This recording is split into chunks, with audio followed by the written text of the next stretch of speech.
My name's Kevin Tilbrook. I'm a curator here at the museum.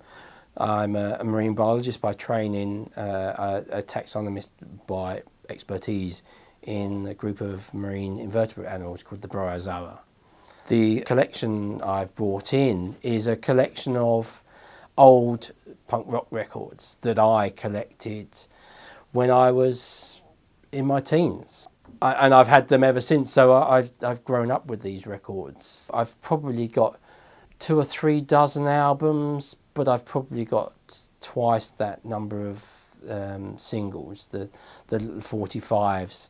1977, 78, you started hearing it on the radio, and I liked what I heard. I do remember avidly listening to John Peel, the Radio 1 DJ, and he really had his finger on the pulse of that whole music scene at the time.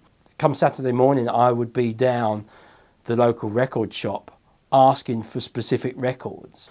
Many of the records would come out on different coloured vinyl, and obviously they were more sought after, they were more collectible. But also there was a lot of thought put into the artwork that for the sleeves, not only of the albums, but even the sleeves of the 45s, had a phenomenal amount of artwork on it, and were well thought out. The music rang true, and it was of its day. In hindsight, they are a phenomenal documentary of what was going on at the time, and they were balking at the way that England and UK had been slowly going down the pan, and nobody had been doing anything about it, and people started rioting. And a lot of that, the albums and the singles contain social comment about what was going on.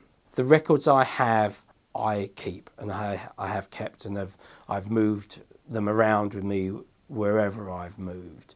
Ultimately, I want to get them digitized so that I can play them on my phone, or put them onto a CD or what have you to play in the car. If you collect stuff, you're a collector, and if you are a collector, then you collect other stuff. And so, I have collections of other bits and bobs, from a handful of skateboards, and I just bought another one recently because I could. I love push bikes.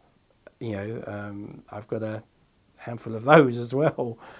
I have some records that are so bizarre and so one-off that you'd never get them in the month of Sundays on any kind of digital media unless you put them there yourself. I have several favourite records. I know that I have a predilection for tunes with a cracking bass line. A lot of the tunes mean stuff to me. There's a record from UK Subs and there's an album from the Slits, and they are 2 bands that I went to see in 1980. UK Subs was on the 12th of April, the day after my 16th birthday, and the Slits was the weekend after. I travelled 30 miles to the venue. They mean things to me. The Stranglers were an integral part of the punk scene, though they'd been around for much longer. They were proper musicians in their own right prior to becoming the Stranglers and joining the punk scene.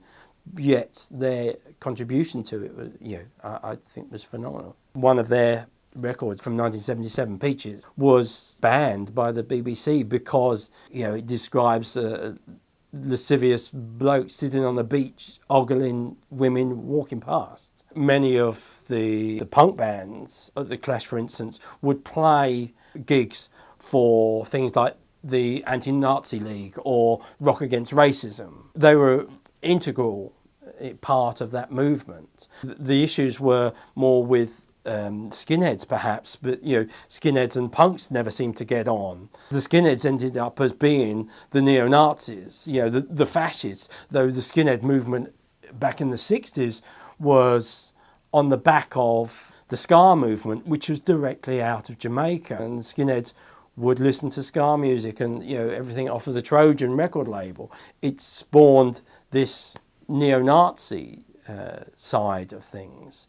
They are the soundtrack to my youth, which sounds pretty cliched, but I still love them now.